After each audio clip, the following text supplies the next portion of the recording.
আসসালামু আলাইকুম dear viewers, আশা করছি আপনারা সবাই ভালো আছেন এবং সুস্থ আছেন। তো আজকে আমাদের মাইক্রোসফট পাওয়ার পয়েন্ট প্রেজেন্টেশন এর তৃতীয় পর্ব। তো আজকের এই পর্বে আমরা একটা বেসিক প্রেজেন্টেশন নিয়ে আলোচনা করব। তো এইখানে আমি একটি টেমপ্লেট ডাউনলোড করে নিয়েছি। আমি এই টেমপ্লেটটিতে অ্যানিমেশন অ্যাড করব এবং ট্রানজিশন অ্যাড করব। এই অ্যানিমেশন এবং ট্রানজিশন অ্যাড করে আমি এটাকে একটি বেসিক লেভেলের একটা প্রেজেন্টেশন হিসাবে তৈরি করব। তো আমি এখানে প্রতিটা স্লাইডে ট্রানজিশন অ্যাড করে নিব। তো আমি এখানে সিলেক্ট করব। সিলেক্ট করার সাথে সাথে দেখেন এইখানে এই যে এগুলো হচ্ছে বিভিন্ন ট্রানজিশন, এখানে বিভিন্ন ধরনের ইফেক্ট রয়েছে এবং এইখানে দেখেন অনেকগুলো ট্রানজিশন রয়েছে। তো আমি এখান থেকে একটা সিলেক্ট করে দিচ্ছি। আমি এটাকে দিলাম প্রথম স্লাইডের জন্য, এটা দিলাম। তো আমি প্রথম স্লাইডে ট্রানজিশন অ্যাড করে নিলাম। তারপরে দ্বিতীয় স্লাইডটিকে ক্লিক করব। তো এইখান থেকে আমি এটিকে অ্যাড করে দিচ্ছি। তারপরে হচ্ছে তৃতীয় স্লাইডটিকে সিলেক্ট করলাম, এইখান থেকে এই কম্বোটাকে দিব। তারপরে চতুর্থ স্লাইডটি আমি সিলেক্ট করে নিচ্ছি। তারপর এই যে এই ড্রপ ডাউন মেনুতে গিয়ে আমি এইখান থেকে একটা হানি কম্বো যেটা এটিকে অ্যাড করে দিচ্ছি। তারপরে পঞ্চম স্লাইডটিকে সিলেক্ট করলাম। সিলেক্ট করার পরে হচ্ছে আমি এটাকে র্যান্ডম বার্স এটা দিয়ে দিচ্ছি।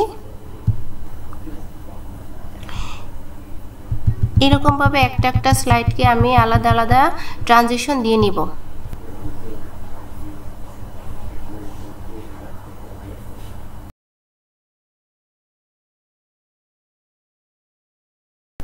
সবগুলো স্লাইডে ট্রানজিশন অ্যাড করে এখন এখানে আফটারে ক্লিক করে দেব। ক্লিক করার পরে এখানে একটু টাইম সেট আপ করে দেব। আমি এখানে 4 সেকেন্ড দিয়ে রাখছি। এরপরে এই যে অ্যাপ্লাই টু অল দেখতে পাচ্ছেন, এখানে অ্যাপ্লাই টু অল দেব। এখন আমি এটিকে একটু স্লাইড শো করে দেখি। তো দেখেন এখানে মাউস ক্লিক করে করে আনতে পারবো। আবার ও কিন্তু একটা নির্দিষ্ট টাইমের পরে নিজে নিজেও এটি চেঞ্জ হবে। দেখেন সুন্দর একটি স্লাইড শো ট্রানজিশনের মাধ্যমে আমরা করতে পারলাম। এরপরে আমরা হচ্ছে অ্যানিমেশন প্রয়োগ করব। তো আমি এটাকে স্কিপ করছি। এখন আমরা যেটি করব, এই যে টেক্সটগুলো আছে এই টেক্সটগুলোকে আমরা অ্যানিমেশন দিয়ে অ্যানিমেটেড করব। তো সেজন্য আমি প্রথমে এই টেক্সটটিকে সিলেক্ট করে নিচ্ছি। তারপরে যে অ্যানিমেশন অপশনে যাচ্ছি, এখানে গিয়ে অ্যাড অ্যানিমেশন এখানে যাব। এখান থেকে মোর ইন্টারেন্স ইফেক্ট এখানে যাব। এখান থেকে গিয়ে আমরা বেছে বেছে দেখব কোনটা আমরা দিতে পারি। এখানে আমি এটা দিয়ে দিলাম, দিয়ে ওকে দিচ্ছি। এরপর আবার এটিকে সিলেক্ট করব। সিলেক্ট করার পরে অ্যাড অ্যানিমেশন এখানে যাব। এখন হচ্ছে এক্সিট ইফেক্ট দেবে, তো সেজন্য মোর এক্সিট ইফেক্ট এখানে যাব। এখানে গিয়ে এখন আবার এখান থেকে গিয়ে দিয়ে দেখব কোনটা দিব, কোনটা দিলে ভালো লাগতেছে।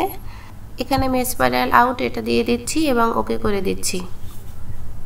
তারপরে আবার এটাকে সিলেক্ট করলাম। এটাকে সিলেক্ট করার পরে আবার অ্যাড অ্যানিমেশন যাব। এখান থেকে আবার ইন্টারেন্স দেব। তো মোর ইন্টারেন্স ইফেক্ট এখানে ক্লিক করব। এখান থেকে আমি সেন্টার রিসলভ এটা দিয়ে দিলাম, এটা দিয়ে ওকে করে দিচ্ছি। এরপরে আবার এটিকে সিলেক্ট করব। সিলেক্ট করার পরে আবার অ্যাড অ্যানিমেশনে যাব। এখান থেকে আবার মোর এক্সিট ইফেক্ট এখানে যাব। তো এখানে গিয়ে আমি আবার শ্রিঙ্ক অ্যান্ড ট্রাঙ্ক এটা দিয়ে দিলাম। এটা দেওয়ার পরে ওকে করে দিচ্ছি। এরপরে আবার এটিকে সিলেক্ট করব। সিলেক্ট করার পরে অ্যাড অ্যানিমেশনে যাব। এখানে গিয়ে তো এখানে এটাকে আমি বাউন্স করে দিচ্ছি। দেখেন বাউন্স করার পরে একটা কাজ করতে পারি, এখানে একটা মোশন পাথ অ্যাড করে দিচ্ছি। তো এই যে এখানে দেখতে পাচ্ছেন মোর মোশন পাথ, এখানে ক্লিক করব। অথবা আপনি এই যে ড্রপ ডাউন মেনু আছে এখান থেকে গিয়েও কিন্তু এই যে মোশন পাথ, এই যে এখানে দেখেন মোর মোশন পাথ এখান থেকেও কিন্তু দিতে পারবেন। তো এখানে ক্লিক করছি। এখানে ক্লিক করার পরে হচ্ছে তো আমি এই যে সার্কেল এটাকে দিচ্ছি, এটাকে দিয়ে ওকে করে দিচ্ছি। এখন দেখেন আমরা কিন্তু সার্কেলটাকে বাড়িয়ে কমিয়ে নিতে পারি। এই যে ঘূর্ণায়নটা হলো, ঘূর্ণায়নটা আর কম জায়গার ভিতর ঘুরবে নাকি আর একটু বেশি জায়গার ভিতর, তো আমি একটু বাড়িয়ে দিচ্ছি। বাড়িয়ে দেওয়ার ফলে দেখেন এটা কিন্তু এই যে এখন আরও একটু বাড়িয়ে দিচ্ছি, তাহলে ভালোভাবে বুঝতে পারবেন। তো এইখানে যে লেখাগুলো আছে আমি এই লেখাগুলোকেও একটা অ্যানিমেশন দিয়ে দিচ্ছি। তো অ্যাড অ্যানিমেশন দেবো। অ্যাড অ্যানিমেশন দেওয়ার পরে প্রথমে মোর ইন্টারেন্সে যাব। এখান থেকে একটা ইন্টারেন্স দিয়ে দিচ্ছি। তো ফ্লোট আপ দিয়ে ওকে করে দিচ্ছি। এখন আমরা এখানে কি অ্যানিমেশন অ্যাড করলাম সেটা একটু দেখে নিচ্ছি। তো সেটা করার জন্য আমি এই যে প্রিভিউ আছে প্রিভিউতে ক্লিক করব। তো দেখেন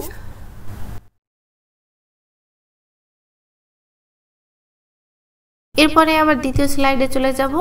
দ্বিতীয় স্লাইডেও আমরা আমাদের পছন্দ মতো অ্যানিমেশন অ্যাড করে দেব। তো এখানে ক্লিক করছি, এখানে ক্লিক করার পরে আবার মোর ইন্টারেন্স ইফেক্টে যাব। এখানে গিয়ে তো সেন্ট্রাল রিভলভ এটাকে দিয়ে দিচ্ছি, এরপর ওকে করে দিচ্ছি। ওকে দেওয়ার পর আবার এটাকে ক্লিক করব, ক্লিক করার পরে আবার অ্যাড অ্যানিমেশন, এখন এক্সিট দেব। তো এক্সিট দেওয়ার জন্য মোর এক্সিটে যাব, এখানে গিয়ে সেন্ট্রাল রিভলভ এটা দিয়ে দিলাম, তো ওকে করে দিচ্ছি।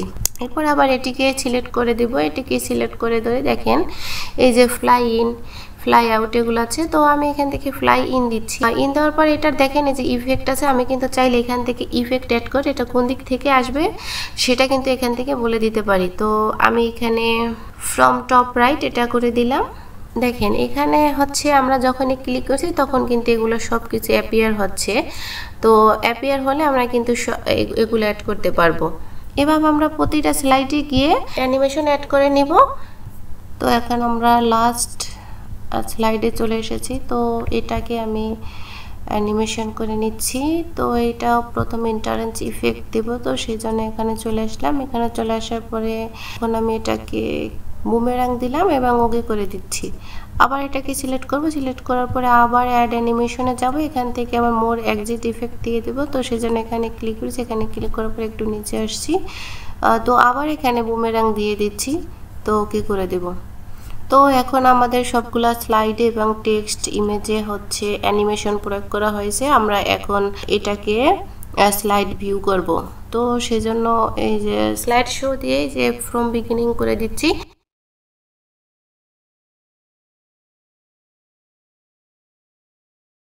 তো দেখেন সুন্দর একটা প্রেজেন্টেশন আমরা এখান থেকে করতে পেরেছি।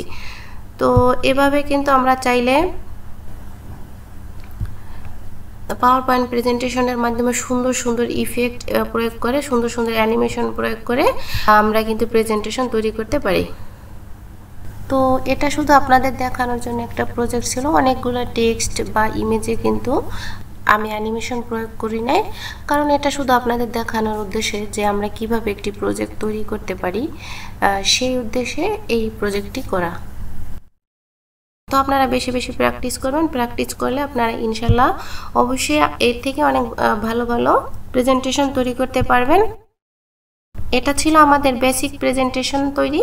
এরপরে আমরা আশা করছি আরও একটি অ্যাডভান্স লেভেলের প্রজেক্ট তৈরি করব। তো সে পর্যন্ত আপনারা সুস্থ থাকবেন, ভালো থাকবেন। ভিডিওটি যদি ভালো লেগে থাকে তাহলে অবশ্যই লাইক প্লাস কমেন্ট করবেন এবং বেশি বেশি শেয়ার করে অন্যদেরকে দেখার সুযোগ করে দিবেন ও আমার চ্যানেলটি সাবস্ক্রাইব করে আমার চ্যানেলের পাশে থাকবেন। আল্লাহ হাফেজ।